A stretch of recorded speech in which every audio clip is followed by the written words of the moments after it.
Liv, tusen takk for at du godtok invitasjonen min på kanalen min YouTube om samiske språkene.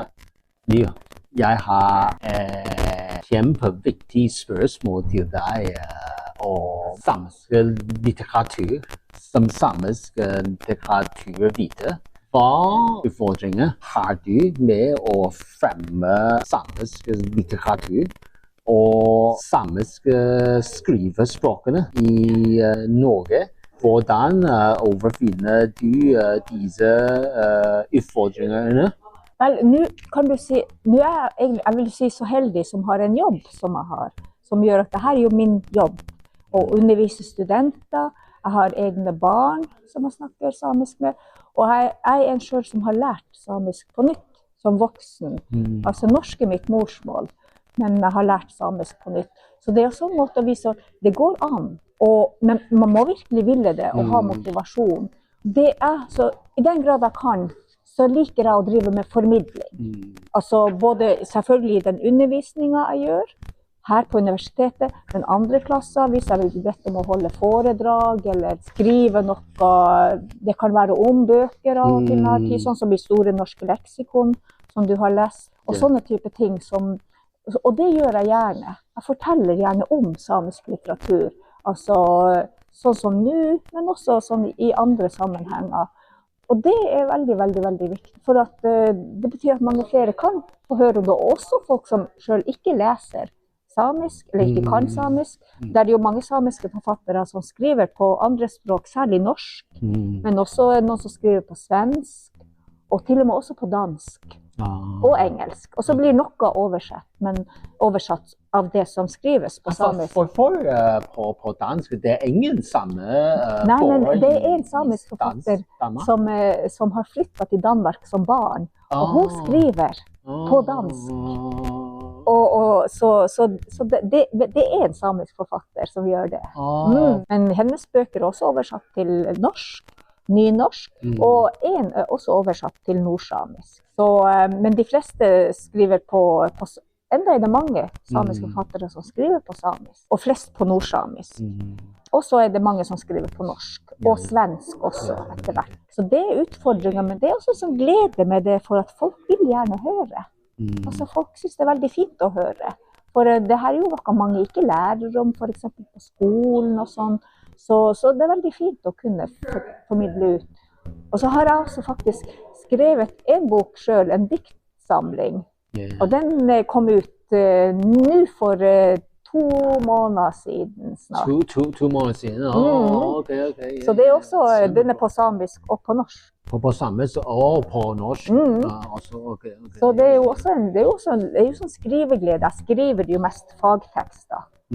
Og det er også en glede i det, å skrive altså fagtekster om andres bøker. Det er jo min jobb, tross alt.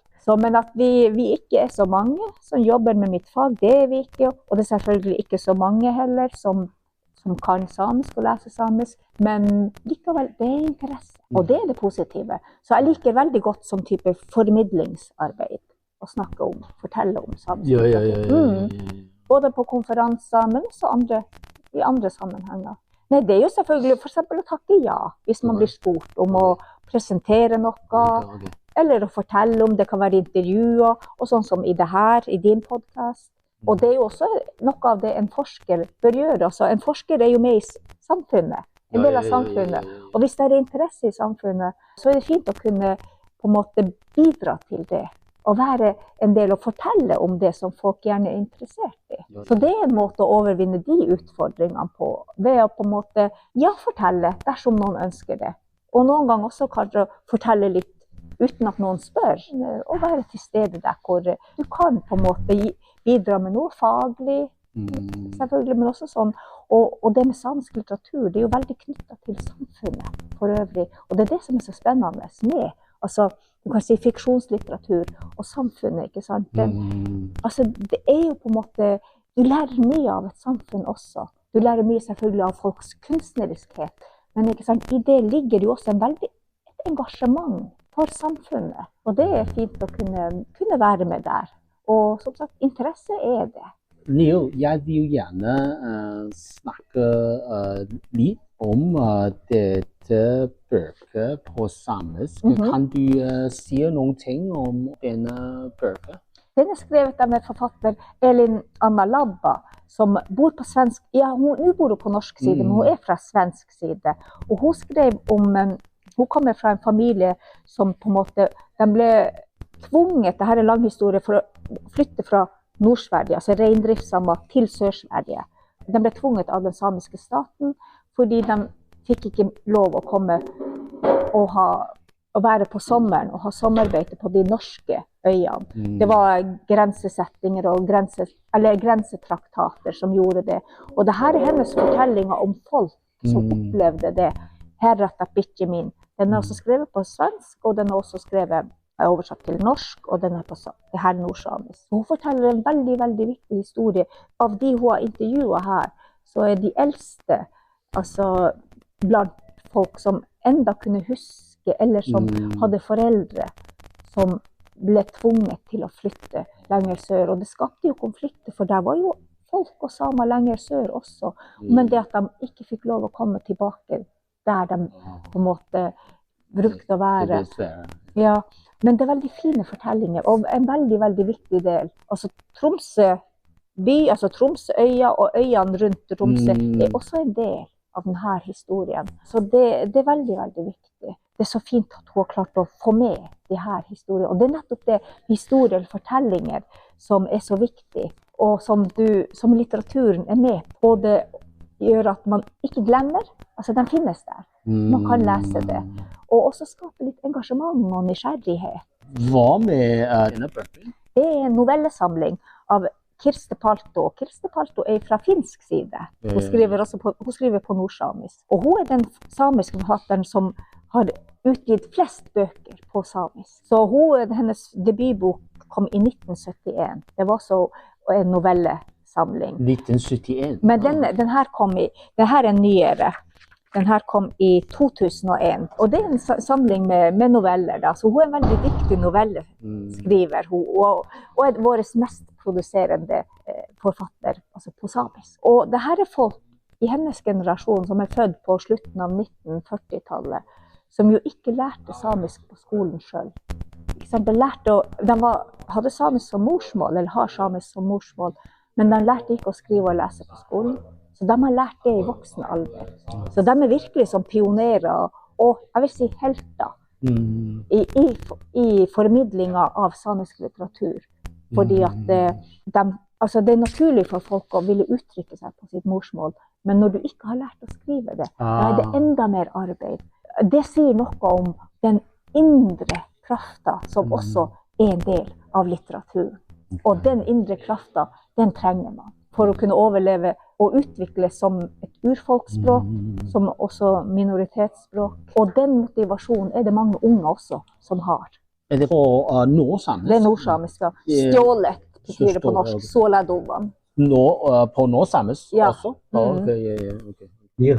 Du skriver i store norsk og leksikon også at det er omkring 20-30 bøker på samisk utgis hver dag.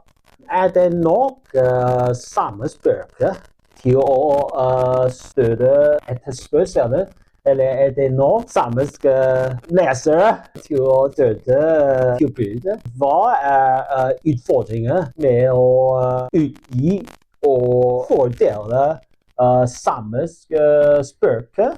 Det er klart at det er jo ikke veldig mange samiske talere, samiske lesere, men det er jo en samfunnsutvikling. Men det fine er jo at det er samiske talere og lesere, for det har jo vært en veldig streng, en veldig hard politikk for å utrydde samisk. Så det at det finnes lesere, det er fint, og at det finnes folk som skriver og ønsker å uttrykke seg på samisk, og at samisk er et offentlig språk. I Norge faktisk likestilt med norsk, så det er positivt. Du kan si at markedet er jo ikke så stort, så det finnes ikke kommersielle samiske bokforlag, så man får støtte, til å gi ut samiske bøker, som den støtten gis da via det norske Sametinget. Og det veldig positivt at det finnes en sånn støtte, ja, veldig positivt. Men det klart, de samiske forlagene små, så det at å nå ut til mange, det en utfordring, og det en utfordring at noen, man kan si, ja, så vil noen ha flere ungdomsbøker, og noen vil ha flere barnebøker. Og vi har jo mange samiske språk. I Norge det 3 offisielle, men vi opererer med at det 9-10 samiske språk. Så det klart at nordsamisk det største språket. Det snakker vi i Norge også, og i Norge, Sverige og Finland. Så det litt på hvem du spør.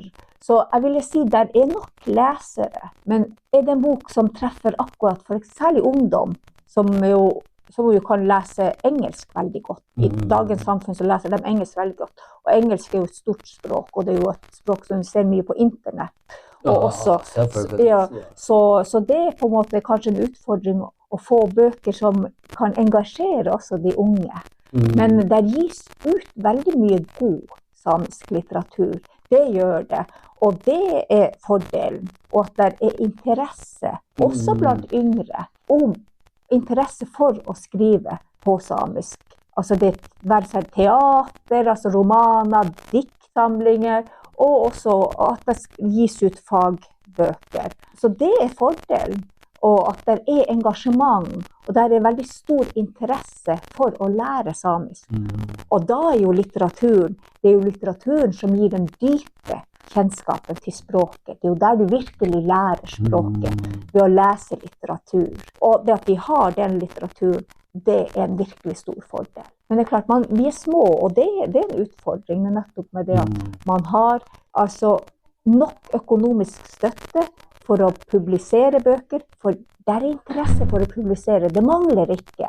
Men det mangler kanskje heller på økonomisk støtte, som gjør at man kunne publisere alle de bøkene man gjerne vil publisere, eller ja, i forhold til dem som ønsker å skrive og gi ut. Det en god ting, for det på en måte et levende skriftsamfunn også. Vi har noen samiske bøker her. For eksempel, dette det vanskelig eller ikke å fordele denne bøker over hele verden. Du kan si akkurat når det gjelder Nils Aslak Valkeapää, som jo en av kanskje den mest kjente samiske skriftlige forfatteren, også utenfor det samiske området. Den jo oversatt også til engelsk. Så mange kjenner til hans poesi, men han var jo en multikunstner. Og det mange samiske forfattere som multikunstnere.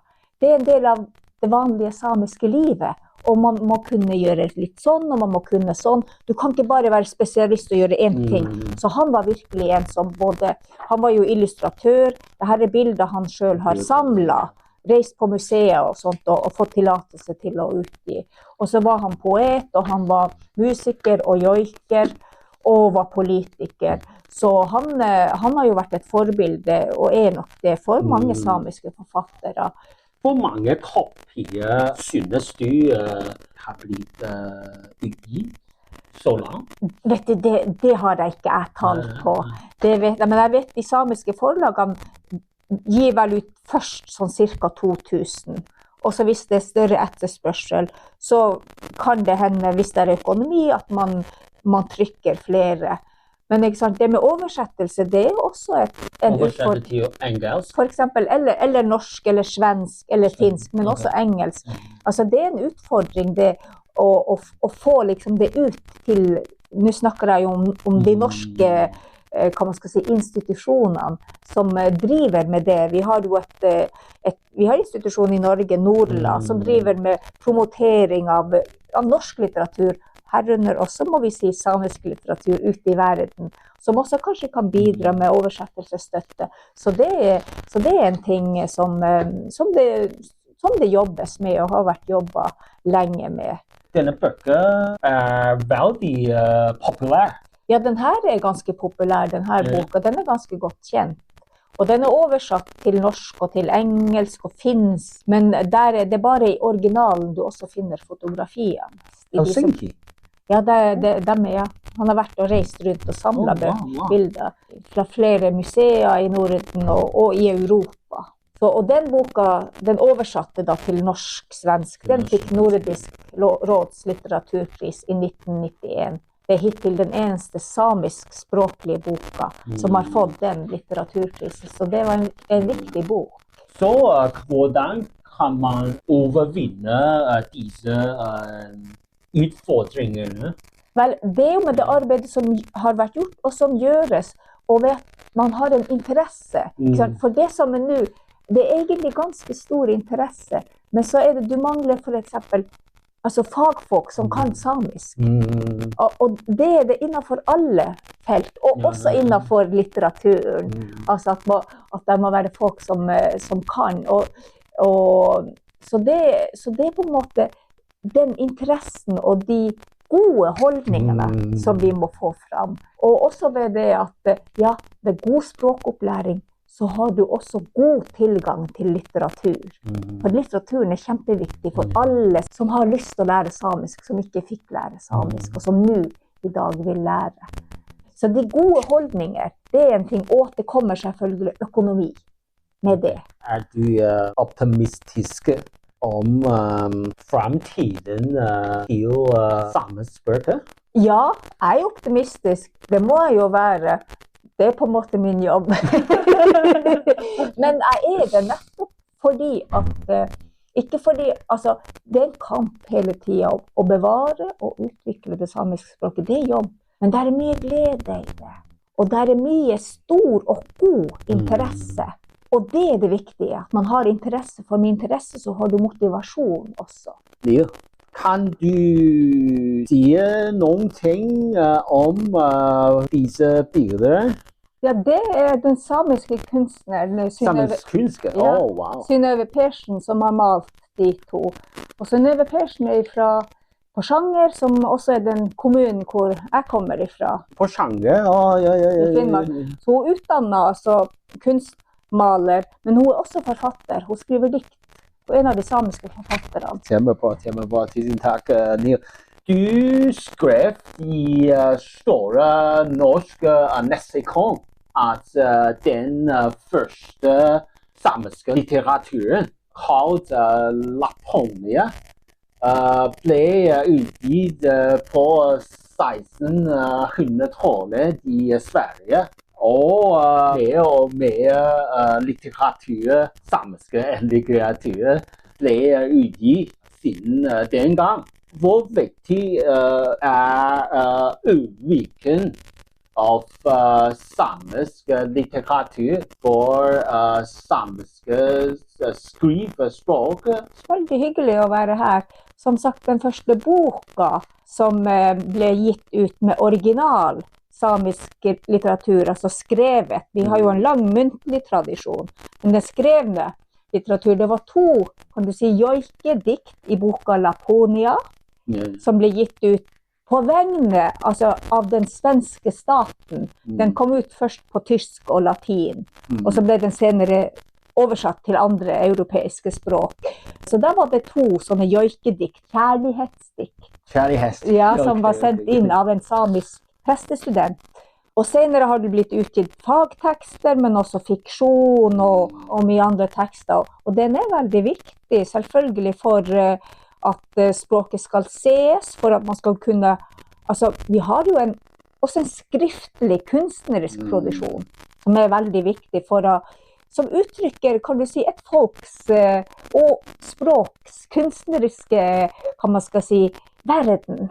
Og også det jo viktig ved tanke på skolespråk, at du må ha skriftlig, altså utgitt litteratur, for at du skal på en måte utvikle språk også som et offentlig språk, altså et byråkratisk språk, men også som skolespråk. Det veldig viktig, for det også det synliggjør, ikke sant? Det synliggjør språket i samfunnet. Altså både selvfølgelig for dem, naturlig nok for de som samiskspråklige, som leser og skriver, og de som skal lese, men også for alle andre. At det her et språk også, som lever og som utvikles. Det kjempeviktig det, å være en del av samfunnet og ha et skriftspråk. For mye på en måte blir definert også ut fra skriftspråk. Tidligere har det vært det med historie. Ja, hvis du har skriftlige kilder, så har du en historie. Vi har jo selvfølgelig, alle folk har en historie med sin muntlige tradisjon. Men ikke sant, det også et sånn type maktmiddel som har vært brukt. Det viktig. Det første I Norge? Den første, altså du kan si boka som skrevet av en samisk forfatter, som ble utgitt I Norge, det var I 1910. Det var Johan Turi som var forfatteren, og boka heter Muitalos Saamipirra. Altså den oversatt til norsk, min bok om samene. Det faktisk denne boka. Den den nyeste. Og på engelsk An Account of the Sami. Og her Muitalos Saamipirra. Det altså den samiske originale titel. Oversettet til engelsk? Og den oversatt til norsk også. Den oversatt til mange språk. Det den mest oversatte boka til, altså, den oversatt til sånn 12 språk der omkring. Så den mest oversatte boka som utgitt på samisk. Nordsamisk? Ja. Det nordsamisk, ja. Så han var født I Kautokeino, men han flyttet til svensk side, så... Dette det første litteratur? Ja, den skriftlige. På samisk I Norge? Ja, skrevet av en same. Ja. Wow. Han var jo, altså, ikke bare I Norge egentlig, men den første skrevet av en same, altså en nordsame. Han bodde jo selv I Sverige, han var fra svensk side, men ikke sant. Han var jo same, han var jo altså han var jo født I Kautokeino, på det som ble norsk side. Den ble også utgitt på dansk. Liten tid? Wow, liten tid. Men det jo en ny versjon, men den kommet ut for ikke så lenge siden. Forfatteren Johan Turi. Johan Turi. Wow, kjempebra. Ja, det en veldig fin bok. Det sånn type essaybok. Det fortellinger der, og det litt sånn dokumentar, men det også fortellinger, og han skriver om joik, og en veldig god forteller selv. Neil, jeg vil gjerne snakke med deg om doktoravhandlingen din I 2015, ved Universitetet I Tromsø, om mestringsevne I den samiske forfatteren Jofne Ende Vest. Roman-trilogi, called Appalachat. Appalachat på samisk. Nå sier jeg Appalachat. Og vingene på norsk. Hvorfor valgte du denne romanen? Det her jo nummer 2, de tre romaner. Det jeg likte ved den når jeg leste den, for det første, forfatteren en som jobber mye med samisk språk, han har et godt språk, og han jobber veldig mye med det. Og så synes jeg han klarer å lage sånne fine, særlig personskildringer, altså karakterskildringer I bøkene sine, og det var det som jeg tror jeg likte best da jeg leste de 3 bøkene. Og det var sånn, jeg tenkte jo ikke først at jeg skulle skrive, eller ville skrive en doktorgrad om den romantrilogien, men jeg likte det godt. Jeg likte måten han på en måte skaper sine karakterer, sine personer, og på en måte lager altså en sånn fin handling I hvordan de møter den nye tida. For det her jo personer da, som bor I en veldig tradisjonell, liten samisk bygd I Nord-Finland. Og hvordan man da... I Nord-Finland? Ja, det foregår I Nord-Finland, I en liten samisk bygd. Og det her jo fra begynnelsen av 1960-tallet, egentlig frem til 1980-tallet cirka. Det mye som skjer da, altså I storsamfunnet, ikke sant? Det mye moderniseringer, det bygges vei, og du får elektrisitet. Så det mange ting som skjer, og jeg liker veldig godt måten han på en måte skildrer da, altså de personene, og hvordan de lever med, og på en måte klarer seg, altså mestrer det nye livet, som de her store endringene kommer med. Ungdom som for eksempel flytter bort, fordi de søker jobber på større plasser, og sånn her.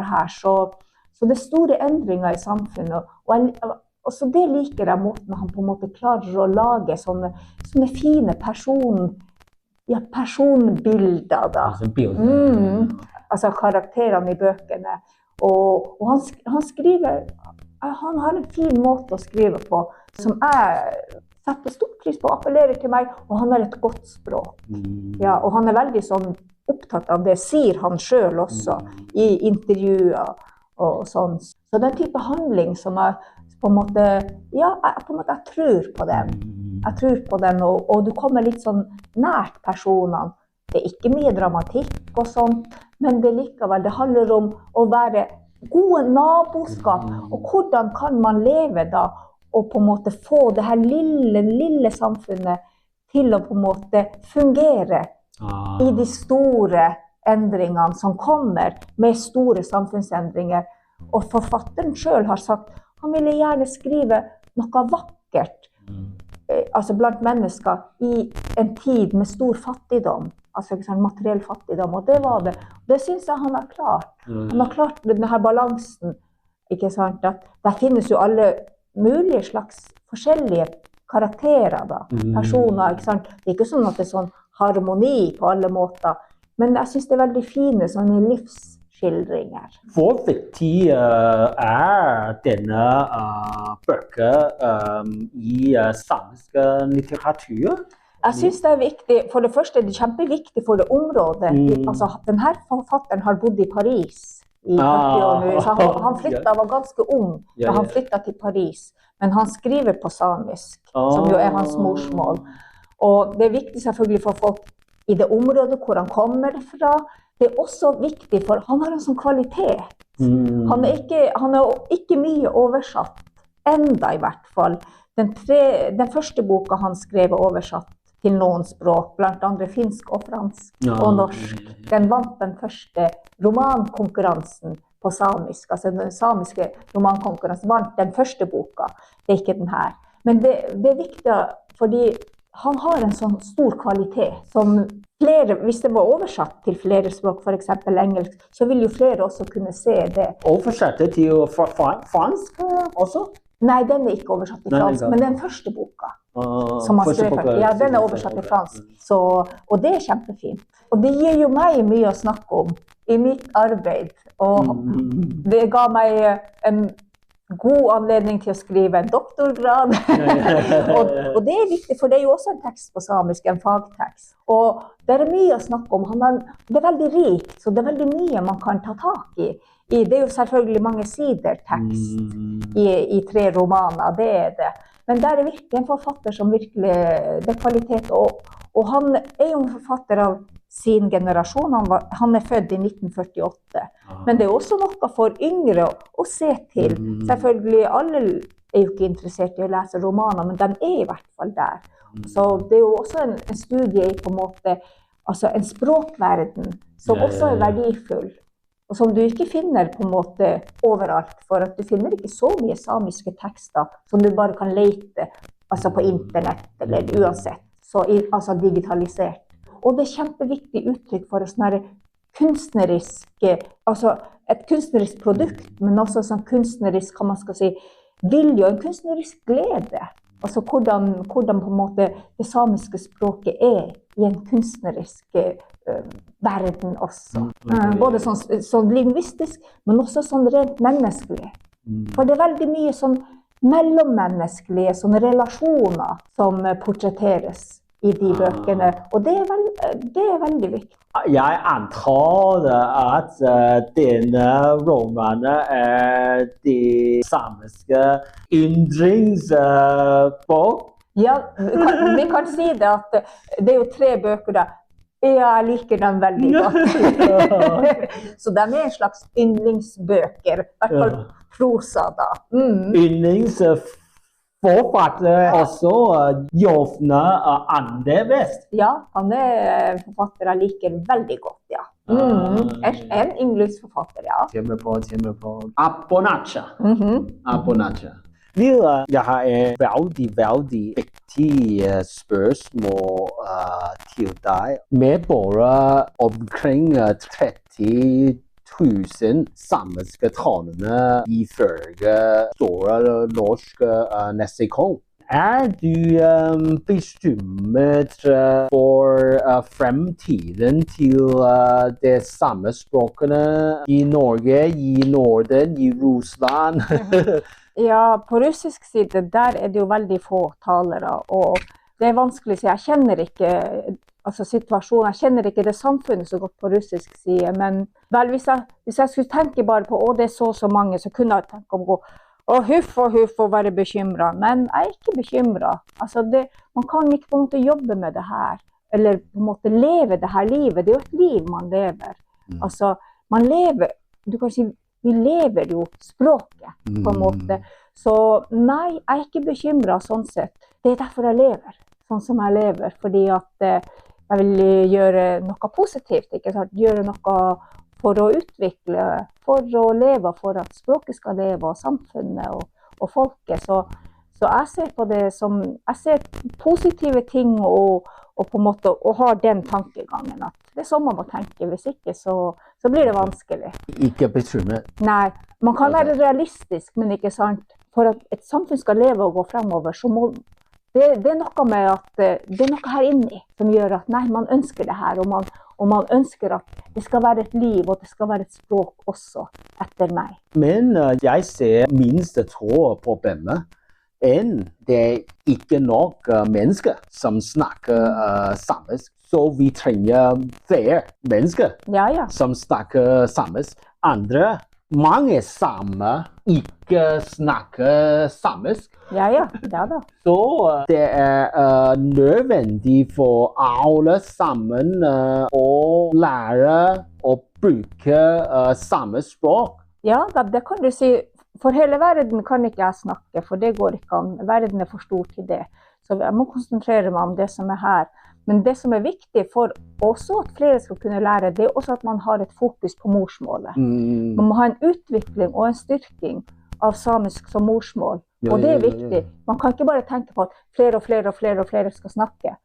For at da blir det til slutt sånn her, hvis det bare det som fokus, så vil samisk språk forsvinne, eller da vil det bli sånn her, whatever. Ikke sant? Så du må ha et fokus på samisk som morsmål, for det jeg enig. Ja, og med det også, så har du tilbud for eksempel på universitetet, og der språkkurs og sånn, så må man også ha tanke om at arbeidsgivere må kunne være villige til å gi for eksempel permisjon med lønn for ansatte som trenger å lære samisk, som ønsker å lære samisk og har den muligheten. Så vi mange i et helt samfunn som må jobbe. Men det i hvert fall muligheter for å studere på universitetsnivå, og det muligheter også for å ta kurs. Så muligheter der. Men det på en måte folk må ha tida og lyst, og selvfølgelig økonomi med i bildet. Det det, men interessen stor. Og det må man jo si, det jo det av det positive. Men det klart at de mangler fagfolk, det gjør vi. Sterk satsing på morsmål, det må man ha. For der har du jo de som sannsynligvis dem som vil være dem som fører språket videre. Så det mange utfordringer, man må også se muligheter. Jeg vil gjerne snakke litt om denne romanen, samme problemer. Samme problemer på norsk, ikke på samisk, men det veldig interessant. Ja. Kan du fortelle meg litt mer om denne bøken? Den skrevet av Katrine Nedrejord. Katrine Nedrejord fra Finnmark. Hun har også bodd i Paris, eller i Frankrike da, en del år. Og hun lærte ikke samisk, så hun skriver på norsk. Og hun samisk forfatter. Og hun har fått en veldig stor suksess, i Norge, på norsk side, med denne boka. For at det på en måte, det jo en roman, ikke sant? Hvor at hovedpersonen en som må begynne å tenke over sitt liv og seg, og kan du si det samiske i sitt liv etter at bestemora hennes dør, og hun skal reise opp i begravelse. Så hun fikk faktisk en veldig viktig litteraturpris i Norge, en norsk litteraturpris, Brageprisen i fjor, med den boka. Så den har fått stor oppmerksomhet også, kan du si, i det norske samfunnet. Så det en kjempeviktig bok, og mange sier de lærer mye av det som jo blir kalt fornorskningspolitikken, ved å lese denne boka, altså som en fiksjon, men det jo veldig mye, altså faktive informasjon i denne boka, men på en måte via altså, karakterer, altså en roman, særlig da hovedpersonen, men andre, så får man formidlet veldig, veldig mye på en forståelig måte, som gjør at mange lærer mye av å lese den her, og i tillegg til at hun skriver veldig godt. Skriver veldig godt, så det er en god bok å lese sånn sett. Så det er en viktig bok i dagens samfunn, for de som leser norsk. Tusen takk for at du deltok i denne videoen og kanalen min YouTube om så mange opplysninger om samisk litteratur. Ja, det var trivelig å være med. Lykke til!